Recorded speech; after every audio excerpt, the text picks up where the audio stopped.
పశుసంవర్ధక శాఖలో ఫేక్ సర్టిఫికెట్లతో ఉద్యోగాలు ఇప్పించిన మాజీ మంత్రి సిదిరి అప్పలరాజుపై సిబిఐ విచారణ చేయాలంటున్నారు వెటర్నరీ డాక్టర్లు.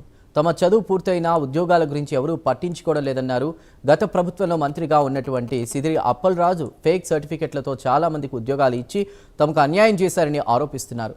ఫేక్ సర్టిఫికెట్లతో ఉద్యోగాలు ఇప్పించిన సిదిరి అప్పలరాజుపై సిబిఐ విచారణ చేయాలని కోరుతూ జిల్లా కలెక్టర్ స్వప్న దినకర్ పుట్కర్కి వెటర్నరీ డాక్టర్లు వినతి పత్రం అందజేశారు. తమకు కూటమి ప్రభుత్వమైనా న్యాయం చేస్తుందని ఆశిస్తున్నాం అన్నారు వెటర్నరీ డాక్టర్స్.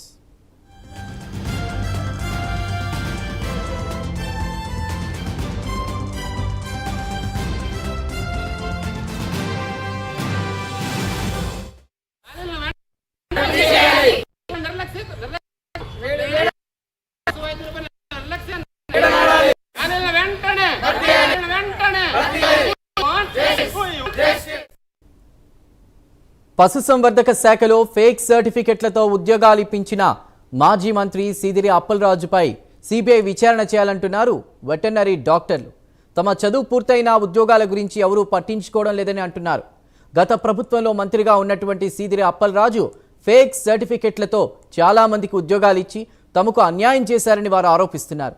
ఫేక్ సర్టిఫికెట్లతో ఉద్యోగాలు ఇప్పించిన సిదిరి అప్పలరాజుపై సిబిఐ విచారణ చేయాలని కోరుతూ జిల్లా కలెక్టర్ స్వప్న దినకర్ పుట్కర్కి వెటర్నరీ డాక్టర్లు వినతి పత్రం అందజేశారు.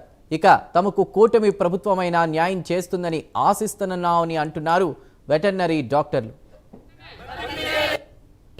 జంతువులు ప్రతి ఒక్క కాంపౌండర్లు ట్రీట్మెంట్ చేస్తున్నారు. ఇలా అయితే మన రాష్ట్రంలో రైతు వాళ్ళ పాడి పశువులకి మరి జంతువులు ప్రతి ఒక్క కాంపౌండర్లు ట్రీట్మెంట్ చేస్తున్నారు. ఇలా అయితే మన రాష్ట్రంలో రైతు వాళ్ళ పాడి పశువులకి మరి